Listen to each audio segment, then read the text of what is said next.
Hello everyone, welcome back to my channel. मैं माया करड़े फिर एक नए वीडियो के साथ। आज हम बात करेंगे वृक्क की संरचना के बारे में।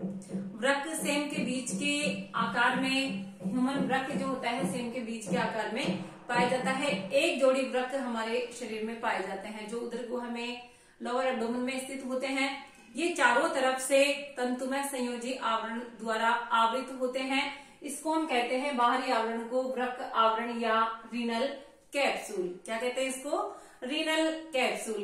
इसके नीचे वाला जो रीजन होता है इसको दो भागों में बांटा जाता है, कॉर्टेक्स और मेडुला। मेडुला भीतर वाला रीजन होता है, बाहर वाला रीजन होता है वल्कुट या कॉर्टेक्स। कॉर्टेक्स जो रीजन होता है और मेडुला जो रीजन होता है, इनमें वृक्क नलिकाएं होती है, जिसमें वृक्क नलिका का आधा भाग जो है कॉर्टेक्स रीजन में होता है और आधा भाग जो होता है वो मेडुलरी रीजन में होता है। वल्कुटीय भाग में वृक्क नलिकाओं के मैलपीगी भाग, समीपस्थ कुंडलित नलिका जो वृक्क नलिका के भाग हैं, और दूरस्थ कुंडलित नलिकाएं पाई जाती है। और जो लास्ट वाला रीजन होता है कलेक्टिंग डक्ट, जिसको हम कहते हैं संग्रह नलिका, वो मेडुलरी रीजन में पाया जाता है। इस तरह से आप ये स्ट्रक्चर देख रहे हैं जिसमें ये पिरामिड्स बने हुए हैं, ये धसे हुए एक दूसरे में। ये जो स्ट्रक्चर है गड्ढेनुमा, इनको हम कहते हैं कैलिक्स रीजन। ये होते हैं कैलिक्स, और इनको हम वर्टिनी के स्तंभ भी कहते हैं। इनमें ये सारे आप वृक्कीय धमनी यहाँ देख रहे हैं, ये सारे जो है रीजन कैलिक्स वाले आकर के पेल्विस रीजन में खुलते हैं, और पेल्विस जो है मूत्र वाहिनी में खुलता है। इस तरह से मेडुलरी रीजन जो होता है भीतरी भाग होता है, और वृक्क नलिकाओं की जो हेनलिका लूप वाला रीजन, जो वृक्क नलिका है, इसकी स्ट्रक्चर मैं आपको समझाऊंगी अभी कि वृक्क नलिका का जो लास्ट रीजन होता है हेनलिका लूप और संग्रह वाहिनियां, ये मेडुलरी रीजन में स्थित होती है। पिरामिड्स जिस कैविटी में स्थित होते हैं इनको हम कहते हैं कैलिक्स। ये जो पिरामिड है इस तरह की, ये जिस कैविटी में स्थित है ये कैविटीज बन गई, और ये कैविटीज कहलाती हैं कैलिक्स।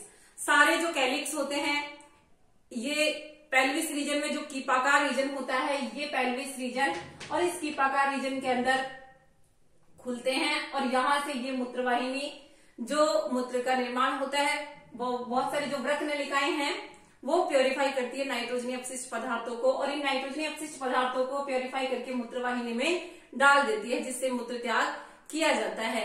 ये स्ट्रक्चर है सेम के बीज की नुमाई स्ट्रक्चर होती है मानव वृक्क की। और मानव वृक्क के अंदर जो वृक्क नलिकाएं, जो मेन जो फंक्शनल यूनिट है वो होती है वृक्क नलिका, जिसको हम नेफ्रॉन भी कहते हैं। इस नेफ्रॉन की स्ट्रक्चर मैं आपको समझा रही हूँ। एक बार गाइस ध्यान से अगर आपने पढ़ लिया तो इसको डिस्क्राइब करना उतना ही आसान आपके लिए रहेगा।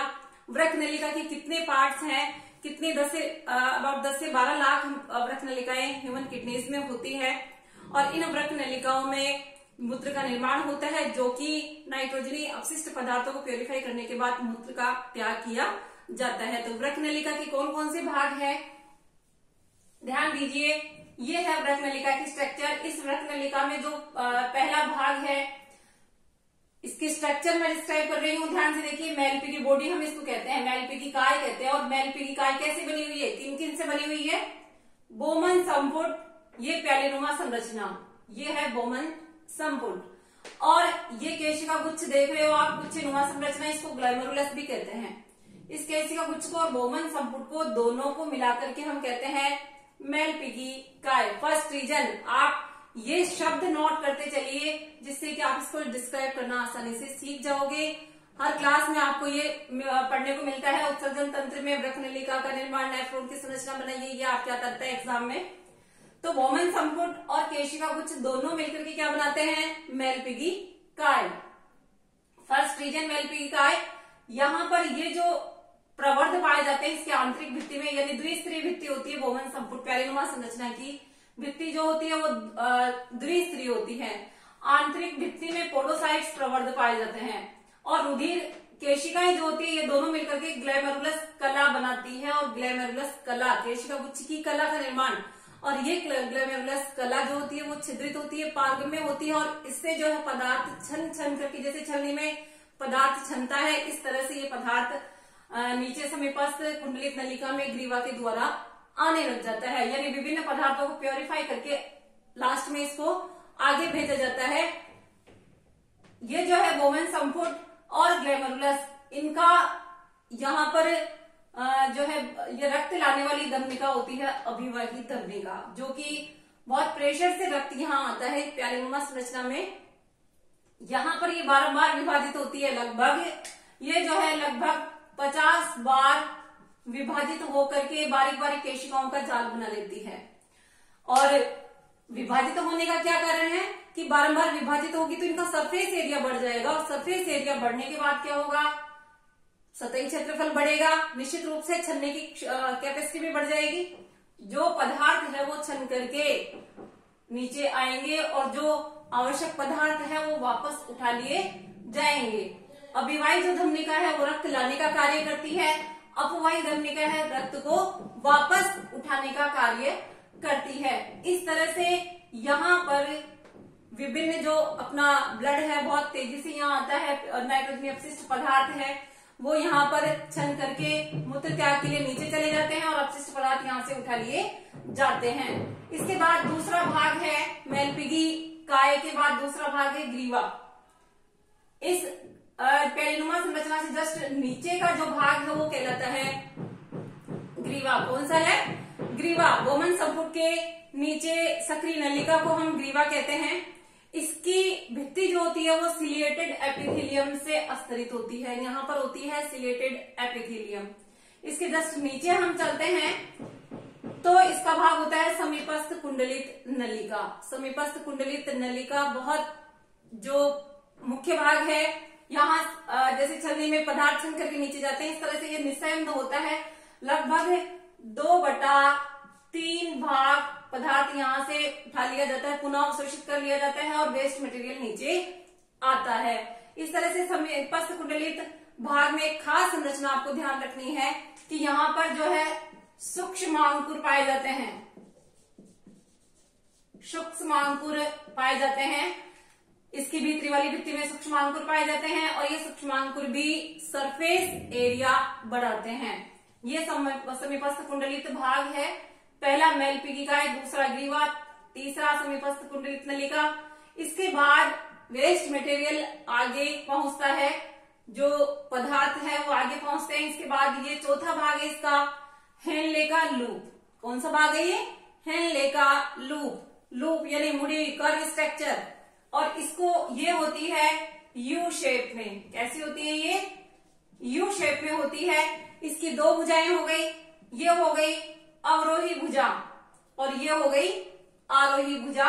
अवरोही भुजा होती है वो समीपस्थ कुंडलित नलिका से जुड़ी हुई होती है, शल्की उपकला द्वारा स्तरित। ध्यान रखिएगा ये जो है शल्की उपकला द्वारा, कैसी उपकला है यहाँ पर? शल्की उपकला द्वारा स्तरित होती है। और इसके बाद ये जो है आरोही भुजा जो कि दूरस्थ कुंडलित नलिका से जुड़ती है। आगे कौन सी नलिका है ये? दूरस्थ कुंडलित नलिका। आगे वाला भाग 5वां भाग, ये आरोही भुजा होती है वो घनाकार उपकला द्वारा, घनाकार उपकला द्वारा स्तरित होती है। इस घनाकार उपकला से आगे बढ़ते ही कौन सा भाग है? दूरस्थ कुंडलित नलिका। वेस्ट पदार्थ जो आ रहा है इस तरह से दूरस्थ कुंडलित नलिका में जाता है और दूरस्थ कुंडलित नलिका भी घनाकार उपकला द्वारा स्तरित होती है। इस तरह से दूरस्थ कुंडलित नलिका से पदार्थ जो है आगे, ये कलेक्टिंग डक्ट है, ये कलेक्टिंग डक्ट है, संग्रह नलिका हम इसको कहते हैं। इस संग्रह नलिका में डाल दिया जाता है। यहां से ये संग्रह नलिका मूत्रवाहिनी के रूप में आगे बहुत सारी संग्रह नलिकाएं मिलकर के मूत्रवाहिनी में जाती है। इस तरह से इस जो सेम के बीजनुमा स्ट्रक्चर है किडनी, इस किडनी में बहुत सारी ये वृक्क नलिकाएं 10 से 12 लाख करीब वृक्क नलिकाएं इसके अंदर होती है। और ये वृक्क नलिकाएं हमारे नाइट्रोजनी अपशिष्ट पदार्थों को प्योरीफाई करके आवश्यक पदार्थ उसमें से उठा लेती है, वेस्ट मटेरियल को जो है छन करके मूत्र त्याग के रूप में नीचे जाता है, जो कि विभिन्न भागों के द्वारा मूत्र का त्याग किया जाता है। इस तरह से ये स्ट्रक्चर हमेशा बोर्ड में भी आया करती है 10th 12th के लिए, और हर एक क्लास के लिए आप इस स्ट्रक्चर को ध्यान से पढ़े, डिस्क्राइब करना सीखें और ये स्ट्रक्चर बनाना सीखें। चैनल को सब्सक्राइब नहीं किया है तो गाइस चैनल को सब्सक्राइब कर दे। Okay guys, thanks. फिर मिलेंगे नए वीडियो के साथ।